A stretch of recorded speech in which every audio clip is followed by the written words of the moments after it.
Iniciamos este día con grandes noticias, amigos y amigas. Les confieso que les tenía otro tema preparado, pero esto es de prioridad nacional. El presidente Andrés Manuel López Obrador ha presentado hoy la carta para enjuiciar a los expresidentes y la lee completita. Esto fue lo que dijo, pese, amigos y amigas, a que efectivamente se logró, así como lo van a escuchar, se logró recaudar masivamente las firmas para enjuiciar a los expresidentes. Se dice que se juntaron más de 2 millones de firmas durante la madrugada. Se entregaron todos estos documentos increíbles y vamos a checar los videos también sobre esa situación. Hay varios videos que ya comprueban la masiva recaudación de firmas para enjuiciar a los expresidentes. Como nos lo dice Chise en este tweet de aquí atrás, comentan que se pueden superar 2 millones de firmas. A mi ver, hay que ir en dos vías por respaldo. Uno, le pide López Obrador y se sigue el proceso en el Congreso. Votan ambas cámaras, avala la Suprema Corte de Justicia de la Nación, va al INE. Dos, firmas ciudadanas, se salta lo del Congreso, van al INE y avala la Suprema Corte de Justicia de la Nación. Y es que como lo titulan aquí en el Universal, AMLO y Morena tienen todo listo para solicitar el juicio a expresidentes. Es decir, el juicio va sí o sí. Chequen los siguientes videos de cómo es que recaudan esta masiva participación ciudadana. ¿Cuántas firmas trajeron? 359.912. Esta diputada fue la que acaban de ver en ese video. Ella se llama Doreni Cayetano y está asegurando que 359,000 firmas llegaron desde Veracruz. A quien dice, hay más gente en la casa donde se están recibiendo firmas para enjuiciar a expresidentes que los que reunió el domingo Borolas para protestar versus el INE o con las encapuchadas de la CNDH. Y aquí no hay medios tradicionales. Nadie de ellos está documentando esto.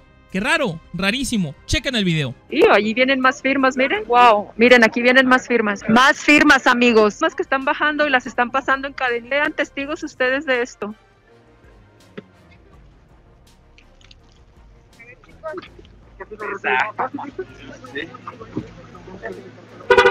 Firmas, ¿cuántas firmas son? 300,000 de Veracruz.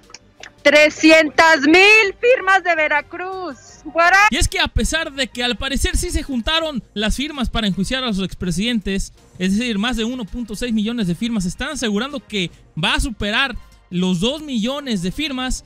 Aún así, el presidente Andrés Manuel López Obrador va a enviar el escrito para solicitar la consulta para enjuiciar a los expresidentes desde 1988 hasta el 2018. Así lo dijo.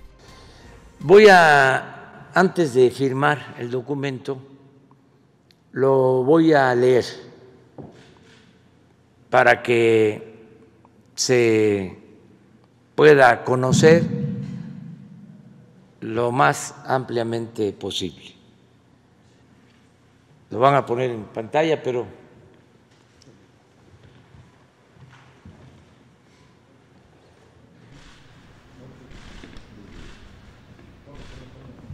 lo voy leyendo aquí.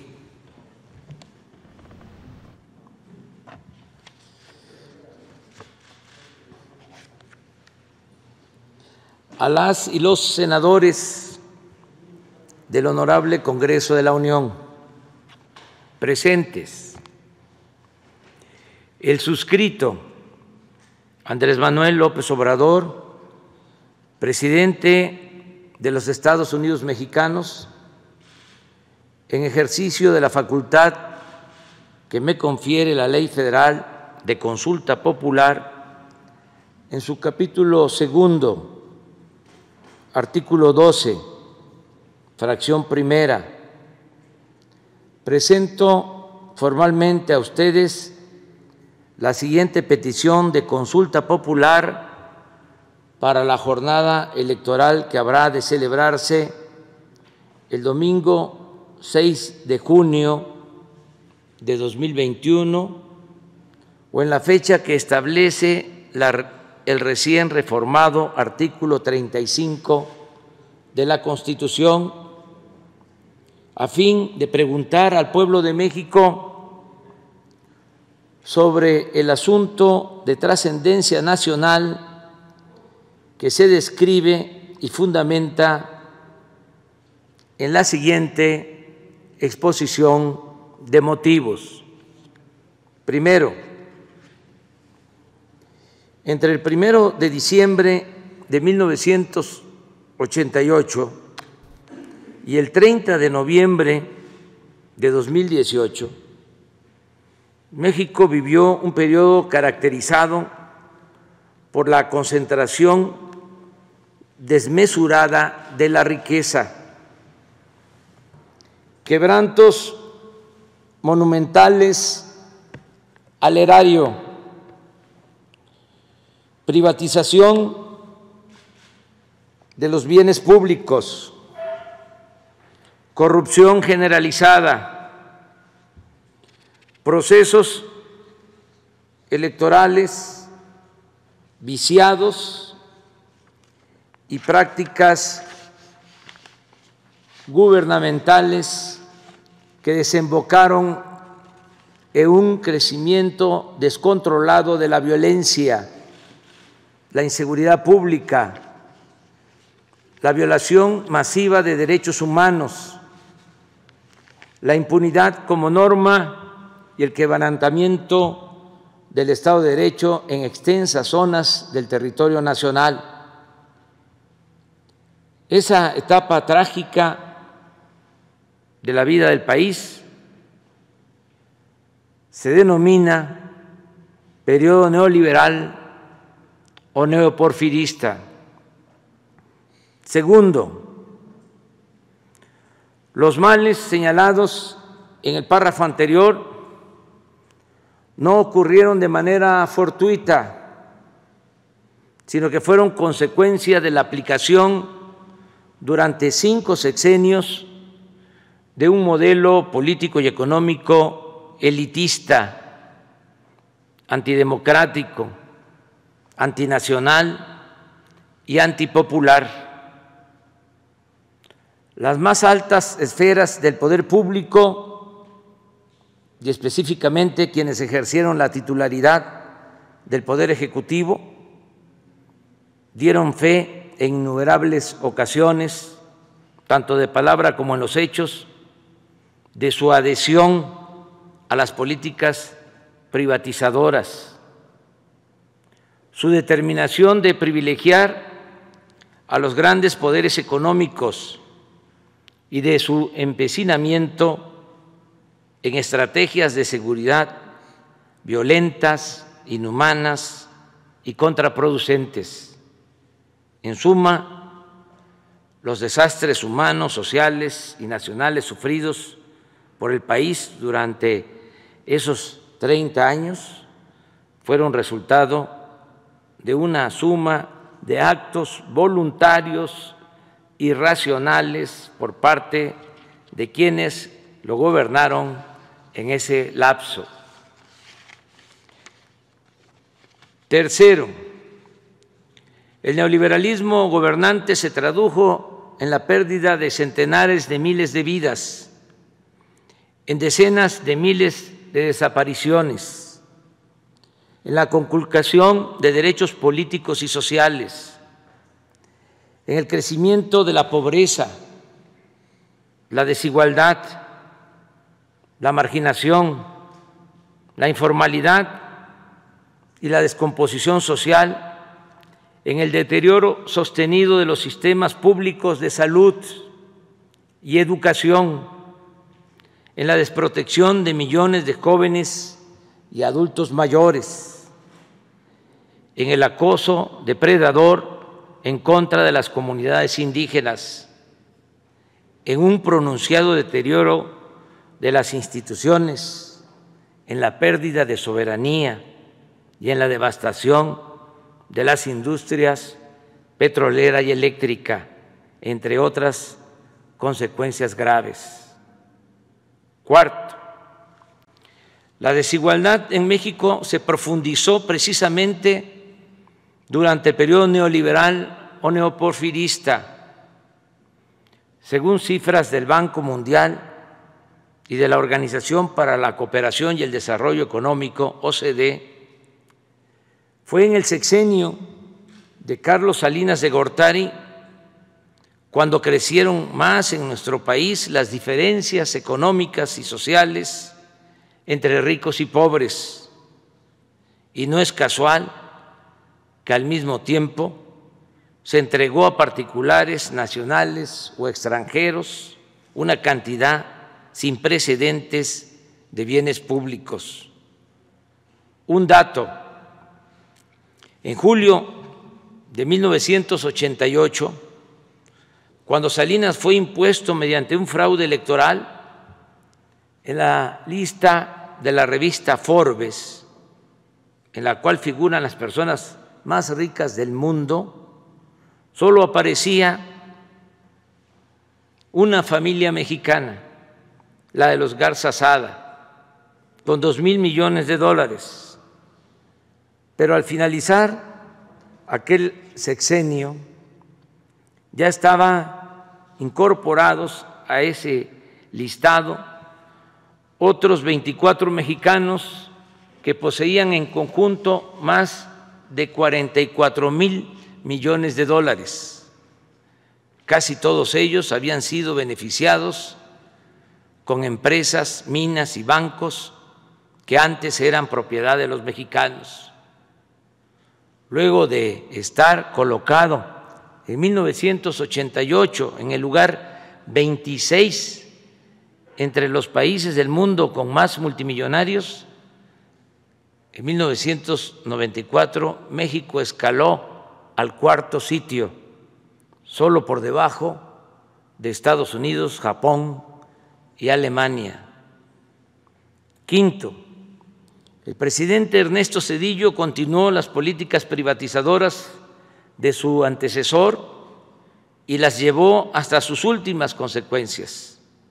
Privatizó bienes nacionales como los ferrocarriles, pero además adjudicó al conjunto de los mexicanos deudas privadas por un monto de 552,000 millones de pesos en el marco del llamado rescate bancario de 1998.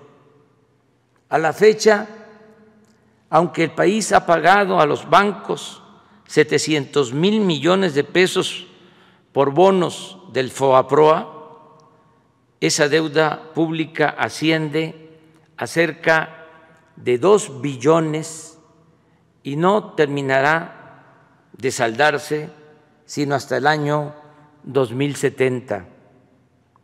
Sexto, Vicente Fox Quesada llegó a Los Pinos como resultado del anhelo social de alcanzar la democracia y la alternancia.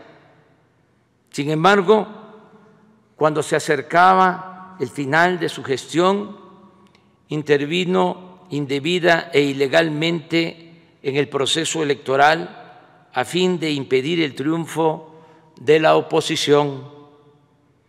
Tal intromisión no solo fue reconocida en el fallo con el que el Tribunal Electoral del Poder Judicial de la Federación legalizó el turbio proceso electoral de 2006, sino que el propio Fox, quien al año siguiente, en una entrevista con Telemundo, admitió,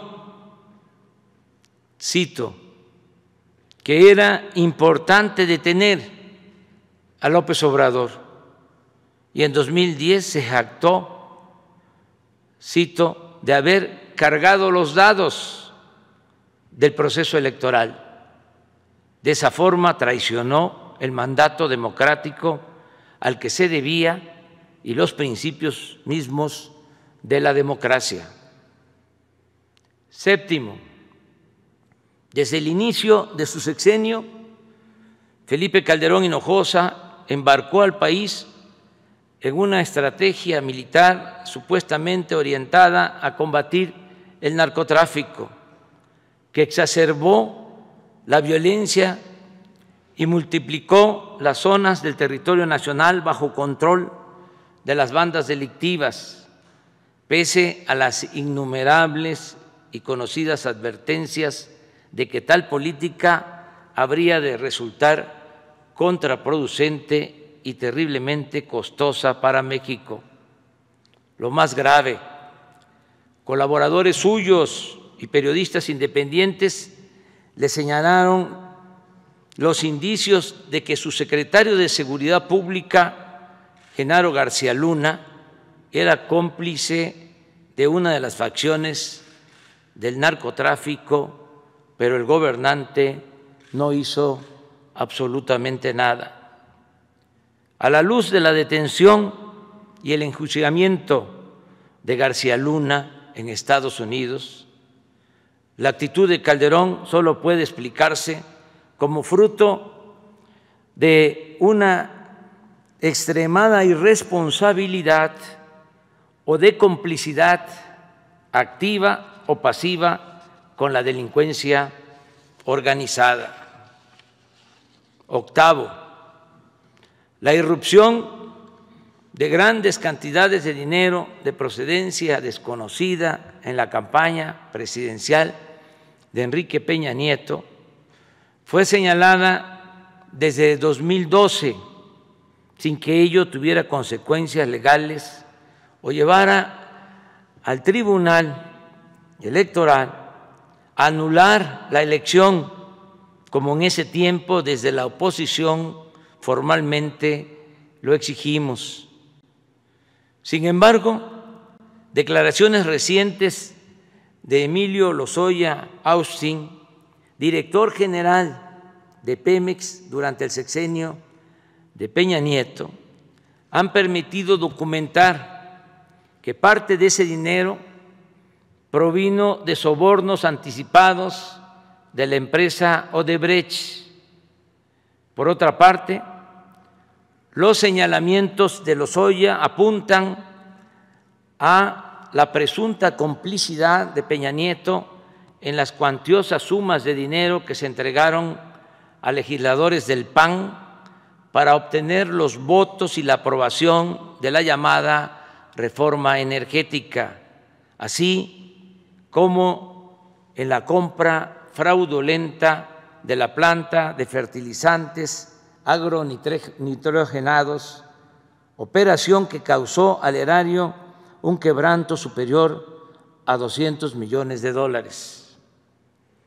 Noveno, los hechos referidos en los párrafos anteriores, más muchas otras calamidades no relatadas en aras de la brevedad, generaron una creciente e inocultable indignación que desembocó en múltiples exigencias de justicia en sectores ampliamente mayoritarios de la sociedad mexicana.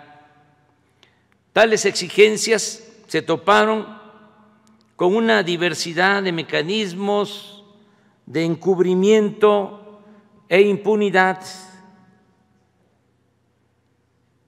con la adulteración de disposiciones legales, con las componendas de los partidos subordinados al régimen, con el silencio cómplice de la mayoría de los medios de información nacionales y extranjeros, con acuerdos tácitos de protección entre los presidentes salientes y los entrantes, y con aparatos de procuración de justicia puestos al servicio de los propios gobernantes.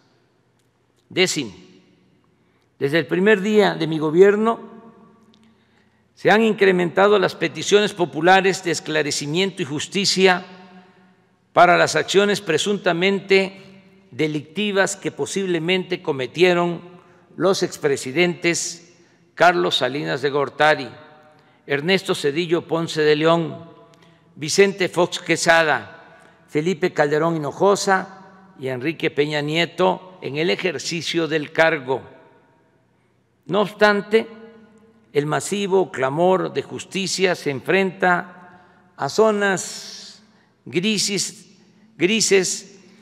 del marco legal, como las limitaciones que establece el artículo 108 constitucional en curso de modificación para actuar penalmente en contra de un presidente en funciones, o como la consideración de delitos imprescriptibles que los mencionados habrían cometido o habían podido cometer en el ejercicio de la presidencia. 11, el país se encuentra en este punto, en una situación en la que una demanda social mayoritaria carece de un cauce institucional nítido y de una vía clara de expresión en las leyes vigentes, y en las que es ineludible que el Estado emprenda un proceso de esclarecimiento a este respecto. En mi calidad de presidente de la República, considero necesario avanzar en el discernimiento de este punto sin estridencias, con responsabilidad, pero anteponiendo en todo momento el predominio de la voluntad popular y el respeto irrestricto de la legalidad. 12, independientemente del curso que tomen las acciones legales en los procesos en contra de diversos exfuncionarios, tanto en México como en el extranjero, la decisión de si debe esclarecerse en términos legales la actuación de los 5 expresidentes referidos ha de considerarse un tema de trascendencia nacional y que por su proyección histórica y sus implicaciones políticas amerita ser puesto a la consideración de la ciudadanía en un espíritu de democracia participativa. Es pertinente señalar que no es esta la primera ocasión en la que promuevo tales ejercicios. Se han realizado con respecto a la construcción del aeropuerto en Texcoco, la planta eléctrica de Huesca, Morelos, la cervecera de Mexicali y el Tren Maya, y he promovido la inclusión en la Carta Magna de las consultas regulares de revocación de mandato. 13, en mi toma de posesión, consciente de la relevancia y las implicaciones de juzgar penalmente a quienes ejercieron la presidencia, propuse la realización de una consulta popular como un paso necesario para resolver sobre este delicado asunto. Si el pueblo da su aprobación, las instituciones responsables de desahogar las potenciales acusaciones tendrán un enorme respaldo para realizar esa tarea con absoluta libertad. Si rechaza la propuesta del pueblo de México, nadie podrá acusar a esas instituciones de encubrir o solapar conductas ilegales. En lo personal, reafirmo la postura que he sostenido siempre sobre este tema, en el sentido de que en el terreno de la justicia se puede castigar los errores del pasado, pero lo fundamental es evitar los delitos del porvenir. He dicho y reitero que yo votaría por no someter a los expresidentes a proceso. Sin embargo, de realizarse la consulta, respetaré el fallo popular, sea cual sea, porque en la democracia el pueblo decide y por convicción me he propuesto mandar obedeciendo. En otras palabras, nunca traicionaré la confianza del pueblo y no seré cómplice de la impunidad, ni voy a ser tapadera de acciones turbias del pasado, pero tampoco pretendo impulsar represalias contra nadie, porque como lo he afirmado en numerosas ocasiones, no es mi fuerte la venganza. 14. El ejercicio de la consulta popular sobre la viabilidad de iniciar procesos legales en contra de los expresidentes es en sí mismo un precedente necesario para prevenir la repetición de conductas indebidas en el ejercicio del poder y un deslinde con respecto a la impunidad y encubrimiento que caracterizó a los gobiernos neoliberales, una forma de despejar la ambigüedad legal que ha imperado sobre las responsabilidades de la figura presidencial y una reafirmación del principio de soberanía popular contenido en el artículo 39 de nuestra Constitución Política. 15.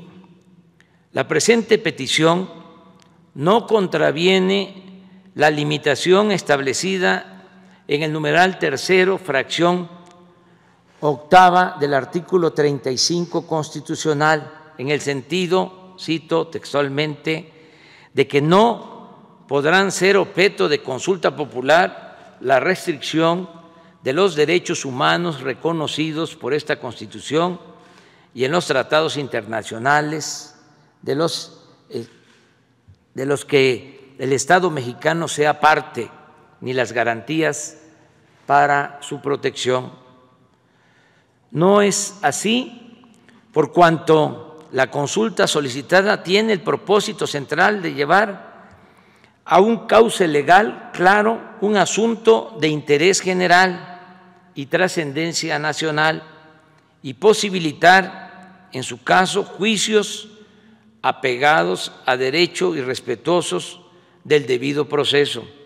Por el contrario, la consulta popular pedida reafirma el derecho a participar en los asuntos públicos estipulado en el artículo 25 del Pacto Internacional de los Derechos Civiles y Políticos y el 23 de la Convención Americana sobre Derechos Humanos y reafirma el derecho a la justicia plasmado en el artículo 17 de la Constitución Política de los Estados Unidos Mexicanos. 16. El tema que motiva la presente petición de consulta popular repercute en todo el territorio nacional e involucra al conjunto de la población en términos del artículo 6 de la Ley Federal de Consulta Popular, al estar involucrados sus intereses e instituciones y dado que los hechos que la originan revisten por sí mismos una importancia y gravedad tal que es preciso someterlos a este mecanismo de participación ciudadana. En consecuencia, y en cumplimiento a la fracción tercera del artículo 21 de la Ley Federal de Consulta Popular, propongo la siguiente pregunta. ¿Está de acuerdo o no con que las autoridades competentes, con apego a las leyes y procedimientos aplicables, investiguen y en su caso sancionen la presunta comisión de delitos por parte de los expresidentes Carlos Salinas de Gortari, Ernesto Zedillo Ponce de León, Vicente Fox Quesada, Felipe Calderón Hinojosa y Enrique Peña Nieto, antes, durante y después de sus respectivas gestiones? Por lo aquí expuesto, solicito respetuosamente a ustedes, primero, tener por aceptado en tiempo y forma el presente escrito. Segundo, dar cuenta de la presente petición de consulta popular y turnarla a la Comisión de Gobernación y, en su caso, a las comisiones que correspondan para su análisis, dictamen y cumplimiento de las etapas procesales correspondientes, con fundamento en lo dispuesto por la fracción primera del artículo 27 de la Ley Federal de Consulta Popular y demás disposiciones aplicables. Palacio Nacional, Ciudad de México, 15 de septiembre de 2020. Voy a firmar. El documento lo entrega hoy el consejero jurídico, como ya dije, al Senado.